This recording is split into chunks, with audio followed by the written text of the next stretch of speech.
Rapunzel. On a hill in the countryside there was a wood. By the wood there was a cottage. It was a small stone cottage, slightly run-down looking, surrounded by a greying wooden fence. In the cottage lived a man and a woman. The man and the woman had one single wish: a beautiful baby girl. They longed to hold her, comfort her, protect her, and they felt sure, more sure than anything, that they would make wonderful parents. Upstairs, at the back of the cottage, there was a window. The window looked down the hill, over a field, and onto a magnificent garden, filled with the most beautiful and delicious rampion, a wild plant known as Rapunzel, with spinach-like leaves and the root of a parsnip. The garden was surrounded by a high wall and belonged to the wickedest and most powerful of all witches. Not a single soul had ever set foot in the garden for fear of the deathly consequences. One day, the woman caught sight of the rampion from the top window of the cottage. The plump green leaves and purple flowers seemed to mesmerize her, as if she was enchanted by a magic spell. Suddenly, the woman became weak. Her complexion paled. "I must have the rampion," she said to her husband. "I must have it right away, or I'll surely die." The man, who knew very well of the dangers awaiting in the garden, said to his wife, "Fear not, my only love. I'll wait until dusk, go down to the garden, climb the wall, and return with your rampion as fast as my legs will carry me." True to his word, the man set off at twilight, snuck over the garden wall, hastily grabbed a handful of rampion, and returned to the cottage. The man handed the rampion to his wife. "Oh, it tastes so good," cried the woman, stuffing the rampion into her mouth in great clumps. "Oh, I must have more, or I'll surely die. Please return to the garden, dear husband, and bring me back 3 times as much tomorrow." The man dearly loved his wife and returned to the garden the following evening. This time, after clambering down the wall into the garden, the man came face to face with the wicked witch. He became dumb with fear, his insides clenched, and he could feel a cold sweat rising up inside him. "How dare you," said the witch, turning red, "enter my garden and steal my precious rampion? You'll pay for this, wretched man."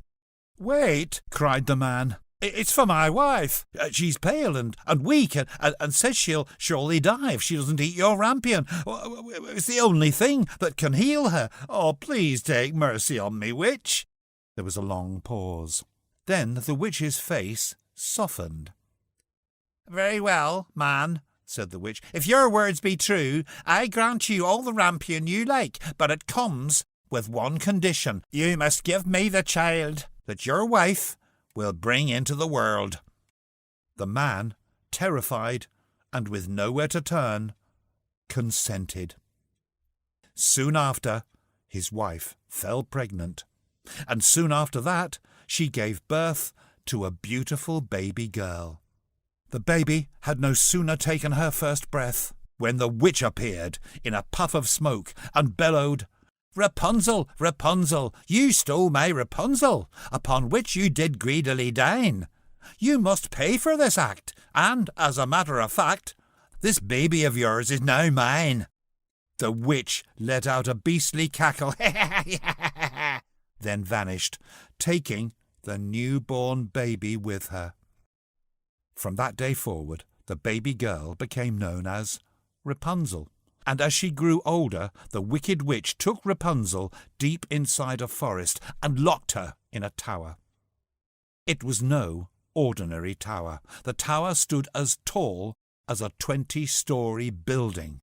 There was a solitary chamber at the very top of the tower with one small window. There was no door to the tower, nor stairs to the chamber. The only way in, or out, was by way of the small window. When the witch wanted in, she stood below the window and cried, "Rapunzel, Rapunzel, let down your hair!" Rapunzel's hair was as fine as spun gold and magnificently long. When she heard the witch's cry, Rapunzel released her shimmering hair 20 stories to the ground for the witch to climb up. Many years passed.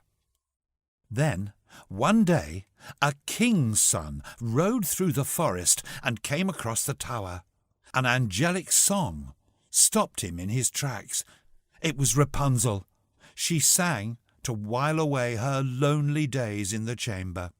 The king's son wanted to climb the tower and meet the lady behind this enchanting voice, but he could find no door, nor stairs to the chamber.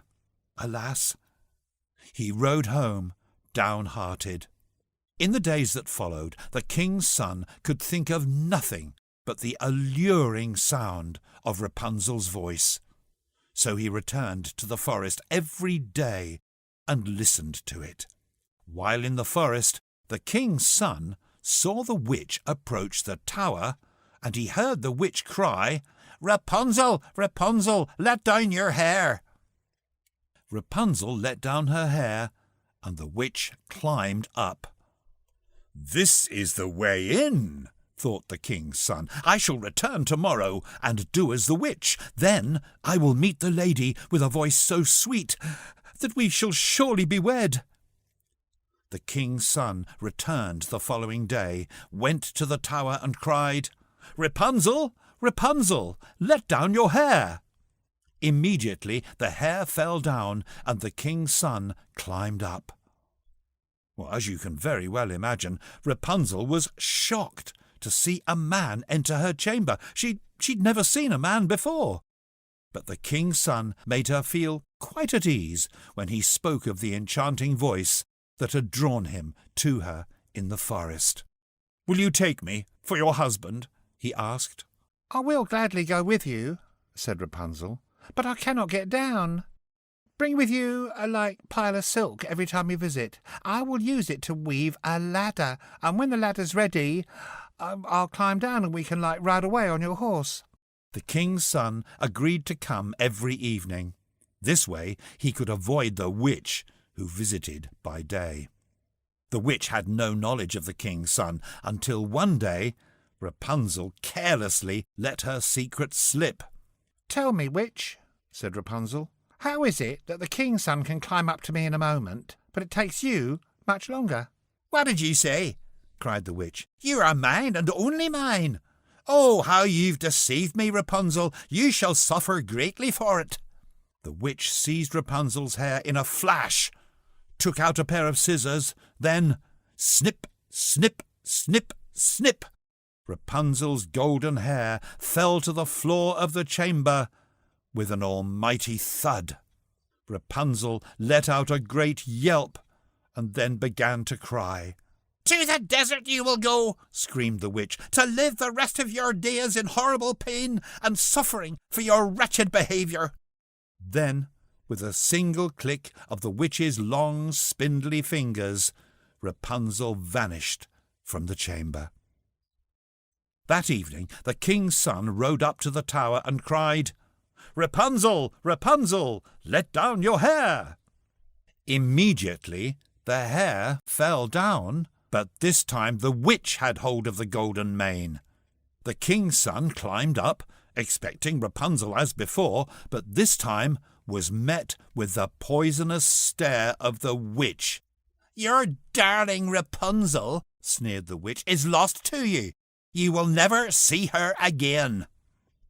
The king's son, reeling from the news of Rapunzel's departure, stepped back and fell from the window.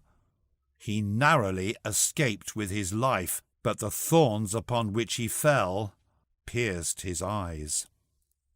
Now blind, the king's son wandered the forest in darkness, eating nothing but berries, thinking of nothing but his sweet Rapunzel's face and hearing nothing but the silken sound of her voice in his head. He roamed in misery for many years. One day he came to a desert, the very desert that Rapunzel had been banished to. He heard the familiar sound of Rapunzel's sweet voice in the air and walked towards it. As he approached, Rapunzel saw him. She ran over and wept for joy. As they embraced, 2 of Rapunzel's tears wetted the blind eyes of the king's son. His sight became clear once more, and he looked at Rapunzel. Then his adoring gaze fell on 2 young children standing next to her. "Meet your son and daughter," said Rapunzel. "Are they twins?" he asked. "Yes." "Well, let's get you all home," he said. So they returned to his kingdom to a joyous reception and lived a long, happy, and contented life together. The end.